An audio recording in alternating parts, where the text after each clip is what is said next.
सोने और चांदी का जादुई रास्ता। किसी गांव में सुनैना अपने पति गौरी शंकर के साथ रहती थी। दोनों एक दूसरे के साथ बहुत ही खुश थे। एक बार सुनैना अपने बगीचे से फूल तोड़ रही थी, तभी उसे एक सांप ने आकर काट लिया। हाय, मर गई रे, मुझे कोई बचाओ, सांप सांप, मुझे सांप ने काट लिया जी, जल्दी आओ। सुनैना की आवाज सुनकर पास एक काम कर रहा गौरी शंकर घबरा जाता है और भागते हुए डंडा लेकर सांप को मारने उसके पीछे जाता है, लेकिन तब तक सांप वहां से भाग जाता है। गौरी शंकर अपनी पत्नी से बहुत ही ज्यादा प्यार करता था। वो भागता हुआ वैद्य जी के पास जाता है और उन्हें बुला कर लाता है। सुनैना को देखने के बाद वैद्य जी बोलते हैं, सुनो बेटा, तुम्हारी पत्नी को किसी जहरीले सांप ने काटा है। मेरे पास इसकी जड़ी बूटी नहीं है, कोई तो उपाय होगा वैद्य जी। मैं आपके सामने हाथ जोड़ता हूँ, कृपया मेरी पत्नी को बचा लीजिए। एक उपाय है, किंतु कठिन है। तुम्हें इसके लिए जादुई जंगल में जाना होगा। वहीं इस जड़ी बूटी का पेड़ है, तुम्हें वहाँ से पेड़ लाना होगा, किंतु ध्यान रहे, लालच नहीं करना। गौरी शंकर अपनी पत्नी सुनैना के लिए उस जादुई जंगल में चला जाता है, लेकिन उसे वो जड़ी बूटी वाला पेड़ कहीं दिखाई नहीं दे रहा होता है। तभी उसे वहाँ दो रास्ते दिखाई देता है। एक रास्ता सोने का होता है, जिसपे खूब सारे सोने के सिक्के बिछे होते हैं। वहीं दूसरा रास्ता चांदी का होता है, जिस पर ढेर सारा कांटा बिछा हुआ था। तभी वहाँ एक परी आ जाती है। गौरी शंकर, तुम इस जादुई जंगल में अपनी पत्नी की जान बचाने के लिए जड़ी बूटी लेने आए हो ना? देखो, तुम्हारे सामने जादुई दो सोने और चांदी का रास्ता है। चांदी का रास्ता अच्छाई का है और सोने का रास्ता बुराई का है। चांदी के रास्ते पर चलने से तुम्हें तुम्हारी पत्नी के लिए जड़ी बूटी का पेड़ मिल जाएगा, लेकिन इसके लिए तुम्हें इन कांटों पर से गुजरना होगा। लेकिन अगर तुम सोने के रास्ते से जाते हो तो तुम्हें ढेर सारे सिक्के और खजाना मिलेगा। साथ ही वहाँ तुम्हें सुंदर सुंदर अप्सराएं मिलेंगी, जिसके साथ तुम राजाओं की तरह अपनी पूरी जिंदगी बिता सकते हो। अब तुम्हें तय करना है तुम्हें किस रास्ते पे जाना है। परी जी, मैं इस दुनिया में सबसे ज्यादा अपनी पत्नी से प्यार करता हूँ। उससे बढ़कर मेरे लिए दुनिया की कोई दौलत नहीं है। इसलिए मैं चांदी के रास्ते पे जाकर अपनी पत्नी के लिए जड़ी बूटी लेना चाहूँगा, ताकि मैं अपनी पत्नी की जान बचा सकूं। इतना कहकर गौरी शंकर चांदी के रास्ते पर चलना शुरू कर देता है, लेकिन तभी उसके पैरों में कांटे चुभने लगते हैं और उसके पैरों से खून बहने लगता है। लेकिन वो हिम्मत नहीं हारता और जड़ी बूटी के पेड़ तक पहुंच जाता है। उसके बाद गौरी शंकर उस पेड़ में से जड़ी बूटी तोड़कर अपने घर ले जाता है और उस जड़ी बूटी को अपनी पत्नी को खिला देता है। फिर थोड़ी ही देर में उसकी पत्नी पूरी तरह ठीक हो जाती है और फिर दोनों एक दूसरे को गले लगाते हैं और खुशी से रहने लगते हैं। इसी तरह कुछ दिन बीत जाते हैं। फिर एक दिन गौरी शंकर पौधों में पानी दे रहा था, तभी वही सांप फिर से बिल से बाहर निकल आता है और गौरी शंकर को काट लेता है। मर गया। सुनैना, सुनैना जल्दी आओ, मुझे सांप ने काट लिया है। ये सुनकर सुनैना भागते हुए उसके पास आ जाती है। हाय, आपको तो सांप ने काट लिया, आप घबराइए नहीं, मैं अभी वैद्य जी को बुलाकर लाती हूँ। इतना कहकर सुनैना फौरन वैद्य जी को बुलाकर ले आती है। अरे, ये क्या हो गया बेटी? तुम्हारे पति को भी उसी सांप ने काटा है, जिसने कुछ दिनों पहले तुम्हें काटा था। अब इसकी जान बचाने के लिए तुम्हें भी उसी जादुई जंगल में जाकर जड़ी बूटी लानी होगी, लेकिन ध्यान रहे, लालच में नहीं पड़ना।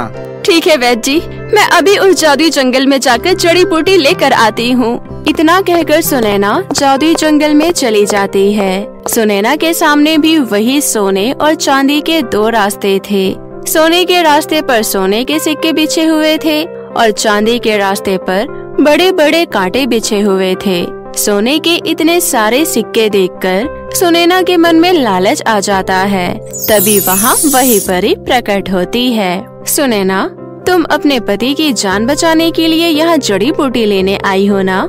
लेकिन उसके लिए तुम्हें कांटों से भरी इस चांदी के रास्ते पर चलना होगा, और अगर तुम इस सोने के रास्ते पर जाती हो तो तुम्हें वहाँ ढेर सारे सोने के सिक्के और खजाना मिलेगा। लेकिन तुम लालच में आकर सोने के रास्ते पर कभी मत जाना, उसका परिणाम अच्छा नहीं होगा। इतना कहकर वो परी वहाँ से गायब हो जाती है। लेकिन सोने के इतने सारे सिक्के देखकर सुनैना के मन में लालच आ जाता है और वो सोने के रास्ते पर चलने का फैसला करती है।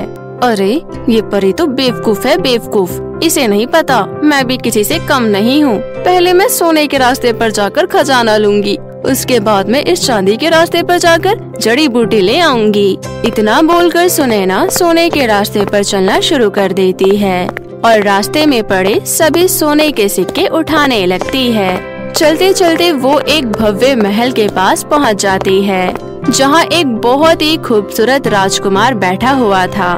राजकुमार को देखकर सुनैना का दिल उस पे आ जाता है। ये राजकुमार तो बहुत ही सुंदर है, इतना खूबसूरत तो मैंने किसी राजा महाराजा को भी नहीं देखा। सुनो, मैं जानता हूँ तुम यहाँ खजाना लेने आई हो, लेकिन मैं ये खजाना उसी को दूंगा जो मुझसे शादी करेगा। राजकुमार की बात सुनकर सुनैना मन ही मन सोचती है, मेरा पति गौरीशंकर तो बहुत ही ज्यादा गरीब है और दिखने में भी कितना काला कलूटा है। अगर मेरी इस राजकुमार से शादी हो गई, फिर तो ये मुझे महारानी बनाकर अपने पास रखेगा और मुझे किसी भी चीज की कमी नहीं होने देगा। इस तरह सुनैना उस राजकुमार और खजाने की लालच में आकर अपने पति गौरीशंकर को धोखा देने का फैसला कर लेती है। तभी वो राजकुमार सुनैना से कहता है, क्या हुआ, तुमने मेरी बात का जवाब नहीं दिया? अच्छा छोड़ो, मेरी एक बात का सही सही जवाब दो, क्या तुम्हारी शादी हो चुकी है? कैसी बातें कर रही हैं राजकुमार, मेरी अभी कोई शादी नहीं हुई है, मैं तो अब तक कुंवारी हूँ। बस फिर क्या था।